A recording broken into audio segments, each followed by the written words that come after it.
home. Oh, come on. Good night.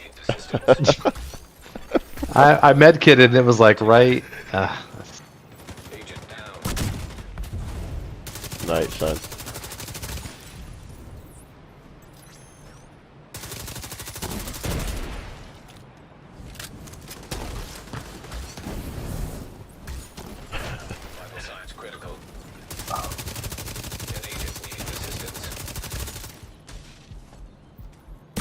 Got you.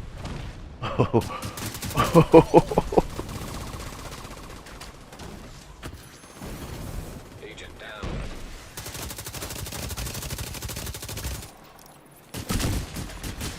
System disrupted. System reactivated. System malfunctioning. Nobody's pulling out. The fight goes on. Got him.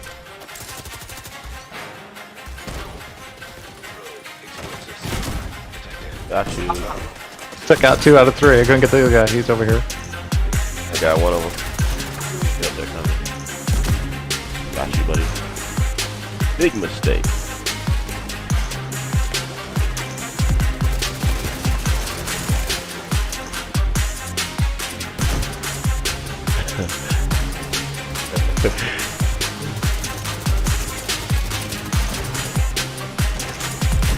Y'all don't need to. Y'all need to understand.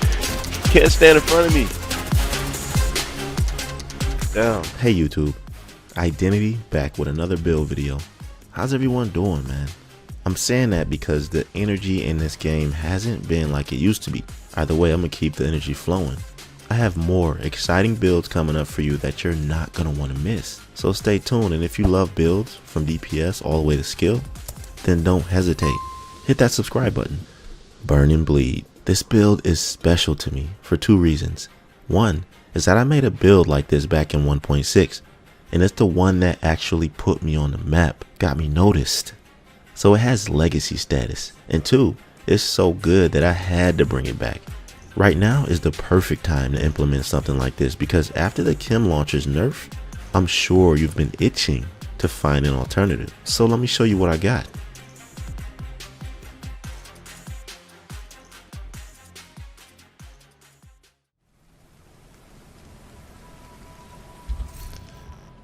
Hey, what's going on YouTube fam? This build I have for you is probably one of the strongest status builds I've made to date. No lie. Everybody I was hitting, it didn't matter how much armor they had, they were getting one shot with the sticky. Now with the Chem launcher nerf recently, a lot of people have kind of veered away from it. Some people still use it. I've gotten killed with it, but you definitely could tell that it's not as strong as it used to be. So this is a great alternative. The reason I'm using Technician is because Technician has 2 things on the skill tree that are essential to this build. That's the Technician laser and the extra skill tier. Having an extra skill tier helps you so much because I'm the type of person who likes to be versatile. As you can see, I got 1 blue, 1 red. If I didn't have that extra skill tier, then I'd have 4 instead of 5. So let me not waste any more time, okay? Recently, 𝐸 has been on the rise. And the reason why is because people thought that you had to actually damage somebody with your skill in order to get this buff. But no, as soon as you shoot somebody, that's when it starts. It gives you 15% skill damage for 5 seconds. And then when you pull out a skill or you just use a skill, then it gives you 15% weapon damage. And these are doubled when both buffs are active, and they're going to be active pretty much all the time. So that means it's going to give you 30% weapon damage. Now this is better than Pyromaniac because nobody has to be on fire to get the damage. And plus, I wanted to use a different weapon besides the M4, which is why I used the G36 Enhanced. This weapon was my favorite in Division 1, and I always wanted to find a way to incorporate it in Division 2, and this is one way. The secondary I'm using is the Lady Death. Now, I never used this gun in a build, and I want to make a build with it. I really do, but I'm trying so hard to not make it with Intimidate and Adrenaline Rush. So I got something in the works. I'm gonna show you what it's about, because this has a lot of good different talents, and there's a lot of different things you can do with it. So I'm gonna make a pretty awesome build for you guys. It doesn't matter what sidearm you're using, really it doesn't, because all you're gonna be using for the most part is 𝐸. You're not even really gonna be using Lady Death. You're gonna want to keep proccing those talents with 𝐸, trust me. for the build, this is kind of an upgraded version of the thermite build that I made a couple weeks ago. And if you haven't checked that out, you should check it out right now because it's a hybrid version of this. This one is a lot better, I think, because of 𝐸 and the other talents I'm going to show you in a minute. So the mask I'm running is the 𝐷, which is essential for status builds. You pretty much don't want to run any other mask but the 𝐷, because when you apply a status effect, the mask also applies a debuff for 10 seconds flat. Doesn't matter what your skill tier is, it's always going to be 10 seconds. The damage of this 𝐷 mask depends on how much status effects you have. So the more status effects you have, the better, which is why this build is so strong.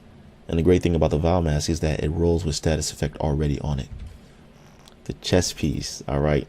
Now Goland comes already with 10% status effects, so it's a no-brainer to use this, right? The armor roll is pretty decent, but the important thing on here is status effects. I would have liked it to come with skill damage, but I'm not worried because this is the main aspect that you need on the chest piece, period. Now the talent I have is Spotter, which is why I'm using a Technician Laser. So you get 15% amplified damage to your skills and weapons, which means this stacks with 𝐸. So if you're getting 30% from 𝐸, that's 45% weapon damage, which is crazy for a skill build. You're replacing the damage you do not have because of the amount of skill tier you have. Now, I'm not done with the damage stacks on this build yet. Just wait and see, alright? The holster is pretty simple. You can't craft ongoing directive, which is why you have to get lucky with a roll like this. Fortunately, this came with 10% status effects already, and I rolled it to skill tier. Now, you can have an armor core or a weapon core, but I wanted to see how much damage this does with as many skill tier rolls as I can get. I was only able to get 5, but that's good enough for me. I was like, I'll find it later on, but then I started playing Conflict, and honestly, it doesn't matter. And I'd rather have it this way instead of 6 tier because I like to do other things when I fight. Now the backpack, okay, Eclipse Protocol. The 2-piece gives you 15% status effects again. But the beautiful thing about this backpack is that it gives you this talent called Symptom Aggravator, which is better than Wicked, because Wicked, you see, it increases your total weapon damage by 18% for 27 seconds. This amplifies all your damage, not just your weapon damage. It amplifies all your damage you deal to status affected enemies by 15%. So this is Wicked, but an amplified version of Wicked, which means it's multiplicative. And when I said this is not all the damage I have, this is what I was talking about. Another 15% stacked on top of that 45 gives you 60% weapon damage, man. This is nuts. So make sure you have a 2-piece Eclipse Protocol and a 2-piece ongoing directive. My second piece of the Eclipse is the gloves. Nothing special about this. Just made sure I had status effects on here, and the knee pads are another piece of the ongoing directive. Now this is the only reason why I wasn't able to have a tier 6. Ongoing directive already comes as a weapon core, so I had to roll status effects. That's what you want to do, guys. Make sure that whatever you do, you roll status effects. That's your first priority, because no matter how many skill tiers you have or how many weapon cores you have, the status effects is its own stat, man. So that's gonna shine above whatever your archetype is. Finally, we got to the skills. Okay, I don't want to keep explaining how to use this because some people still don't know how. I would just encourage you to check this video out, an in-depth tutorial on how to use a sticky bomb. And it's a very short video, and I think you'll really enjoy it. But the chem launcher was nerfed. A lot of people kind of veered away from it. I've seen some people still use it, but you could definitely tell the difference. I've gotten hit with this with less than 1,000,000 armor and survived because I had enough time to pop an armor kit. You were pretty much getting one shot with the chem launcher before it was nerfed. So I prefer the sticky bomb, the burn sticky bomb in particular, especially because the damage that you do with this, the initial explosion is like the same damage that you did with the chem launcher, and I'd say even more. The only thing is you get one shot with this, but it's like an instant connection, and once you hit them with it, they're done for. So they don't have any time to roll away from it or anything. Once you hit them with it, they automatically caught on fire, and you could just detonate it. Even if you don't want to detonate it right away, you could just shoot this on an enemy, and the duration that they'll be on fire is for 10 seconds. They won't even last that long, but still, it's an option. And like I said in the thumbnail, one shot and you're done. I meant it. It didn't matter how much armor these people had, man.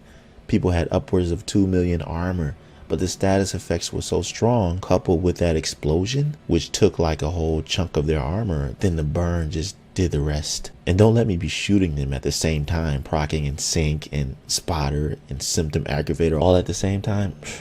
insane damage. I don't know what else to say about it, honestly. So the second skill I'm using is the explosive seeker mine. The seeker mine that I prefer over the air burst and the regular cluster seeker mines because it's the strongest and it also applies a bleed after they're hit with it. This is a great skill to use in combination with the sticky bomb because both the sticky bomb and the seeker mine causes your enemy to stagger, which is really important when you're not running a DPS build because you need other things to help you out against those people who have more damage than you. I know all bleed damage was nerfed in PvP, but I've killed people with this a lot and it does not disappoint. And the cooldown is around the same as the sticky bomb's cooldown, 22-23 seconds. So I could like alternate between these two. And look at this bleed duration, 14 seconds. That's crazy. And I just want to say, I know the game is in a dry state right now and a lot of people aren't really playing it that much, but honestly, man, there's just something about this game. I don't play as much as I was playing, but when I do get on to theory craft builds and farm for that perfect piece that you need for the build that you're theory crafting, I have a few more builds that I'm working on and I'm going to release them pretty soon. If you enjoyed this video, if it helped you out in any way, I'd appreciate if you drop a like and subscribe to my channel if you're new. Until I see you in my next video, be right out.